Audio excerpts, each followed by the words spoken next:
अब हामी अघि हामीले डेसिमललाई बाइनरीमा लान सिक्यौँ जसको बेस 2 थियो। अब हामी डेसिमललाई कसरी अक्टलमा लाने त्यो सिक्छौँ जसको भ्यालु के हो, जसको के हो बेस 8 हो। अब हामी बेस 8 बाट भ्यालुलाई डेसिमलबाट अक्टलमा लान्छौँ है। डेसिमल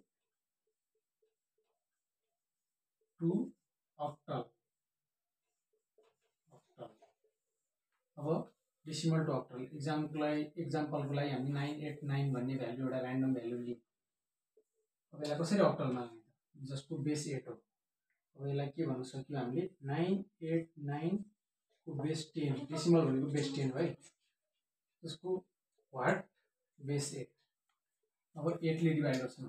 8 1 जा 8 यो 1 यता गयो 8 2 जा 16 2 29 यता गयो 8 3 जा 24 क्यारीमा कति आयो 1 3 1 4 3 जा 25 आयो। अब 8 1 जा 8 8 1 जा 4 8 5 जा 43 यता आयो 8 जा 8 7 यता आयो। अब हामीले 8 ले 989 लाई डिभाइड गर्दाखेरि हाम्रो के आयो भ्यालु चाहिँ यताबाट लेखिन्छ 1735 आयो। अब यो हाम्रो के रहेछ बेस 8 भनेको यो भनेको हाम्रो के रहेछ 989 को डेसिमल भ्यालु रहेछ। डेसिमल भ्यालु यसरी हामीले बेस 8 ले डिभाइड गर्दै भ्यालुहरूलाई यसरी रिमाइन्डरलाई यसरी राख्दै हामीले के निकाल्यौँ अक्टल निकाल्यौँ। डेसिमल भ्यालुको अक्टल भ्यालु निकाल्यौँ। अक्टल भ्यालुलाई कसरी डेसिमलमा लाने त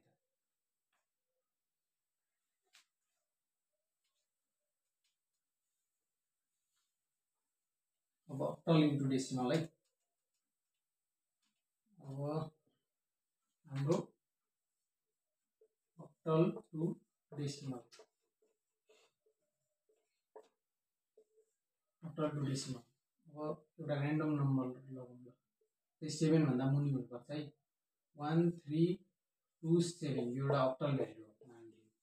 यसलाई कसरी डेसिमलमा लान सकिन्छ 1 into 8 plus 3 into 8 plus 2 into 8 plus 7 into 8।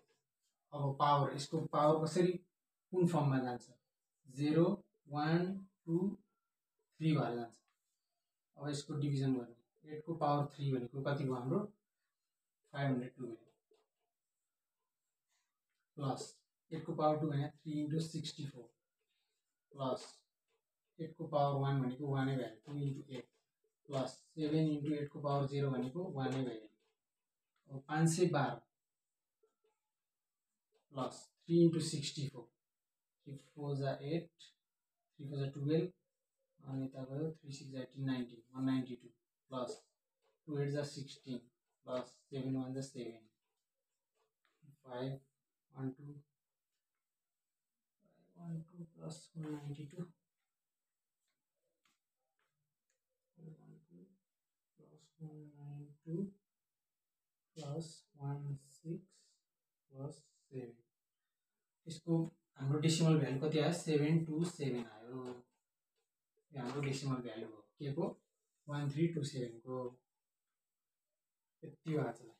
Please subscribe to my channel, share comment subscribe.